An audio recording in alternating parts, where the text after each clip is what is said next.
Hi. Your thoughts on a very challenging game with players missing, another great set-piece goal from Gabriel?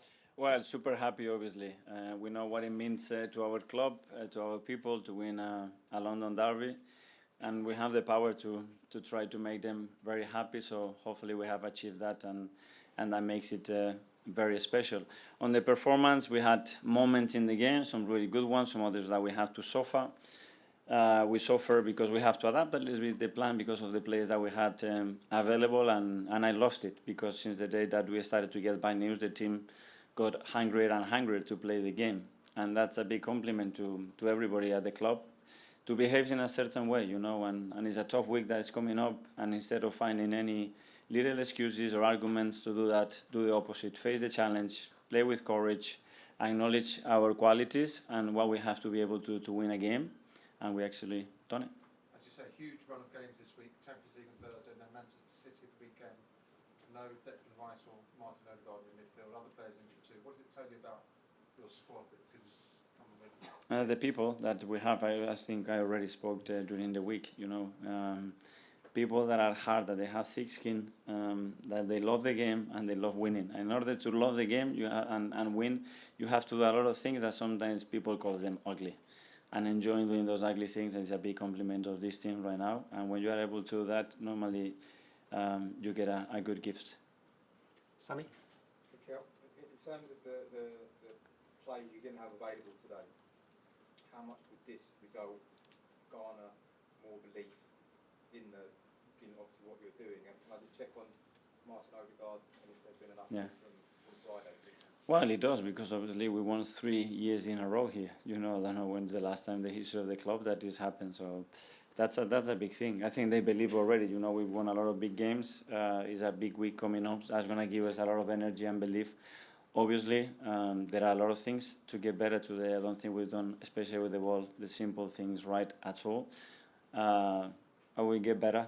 And regarding Martin, we still have to wait and see. The news is certainly wasn't available to play today. Matt? Hi, Mikel. Since the club hired Nicholas Jova, I think you've scored 42 goals from set pieces. I mean, is he, in your eyes, the best in his field? And just how important is that to what you do? In his field, in other fields, as a person, the relationship that we have, that's why I made a decision to bring it to City when I was there, and then to Arsenal, and him and the staff. You know, they have injected the belief to the players that there are many ways to win football matches. That this is a really powerful one, and it's given us a lot. So big compliment to all of them for sure. Amy?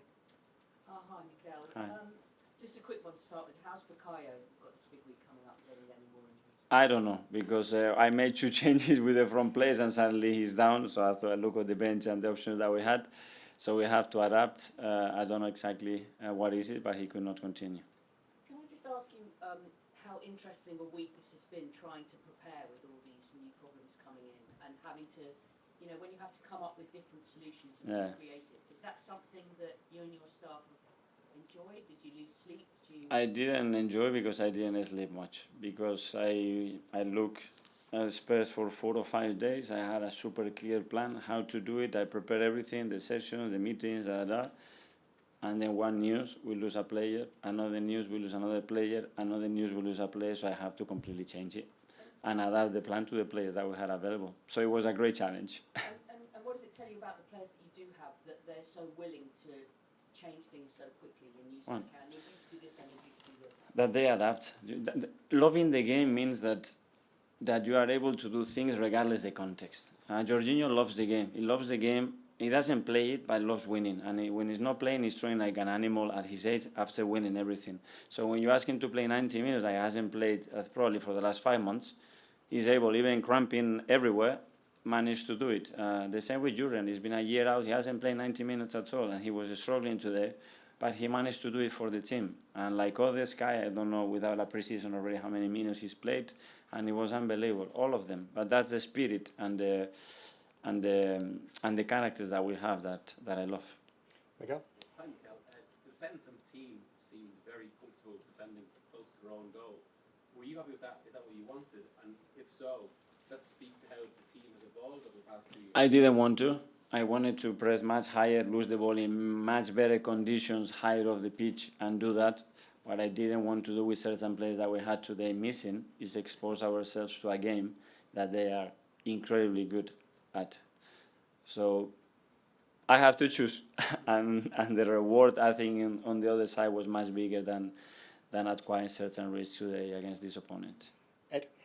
Mikel, massive week, obviously you've got to go to Italy and then go to City. Have you got any concerns about the scheduling of the game on Thursday and then playing City on Sunday?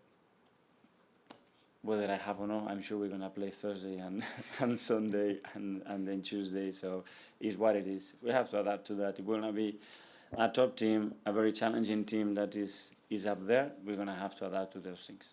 Okay, last couple. James? Mikel, I remember when you were here last season, you said by the final whistle you were praying for the end. Yeah. Did you feel a little bit calmer in this Yeah. game? It certainly felt like the players did. Yeah. It was, obviously, because after 0-3 to 2-3, you say, this cannot happen. And they throw everything at it. They try today, but I think we looked more composed, better organized, and give very, very little away. And finally to Kaya. Mikel, just want a quick word on Gabriel. Stepped with a massive goal today and was man of the match performance. Maybe, I know you value him very highly, but maybe externally doesn't get the praise that someone like maybe Saliba or someone like that from back does. But what can you say about him and how important he is for your team? Well, I think the way he has evolved, first of all, as a person, and then on his role at the club, at the team, has been phenomenal. It's been great to watch. This is why we are here. This is one of my passion to give players the environment, to give players the supports, the education, the coaching, to grow and to prepare them for their life and to prepare them to get to levels that probably they didn't think before. And Gabriel is certainly one of the best examples of that. Why? Because he loves what he do. He applies himself incredibly well. And he wants it, and when that happens, normally good things happen to this kind of people. Just finally, this kind of game where you're up against it and things maybe aren't going your way before, do you prefer that kind of win to a game where you maybe win 5-0, quite comfortable, everything goes your way? What would you... 5-0. But this one today, I think it was extremely special and very happy with it. Yeah. Okay, everyone. Thanks very much, everyone. Thank you. Thank you. Thank you.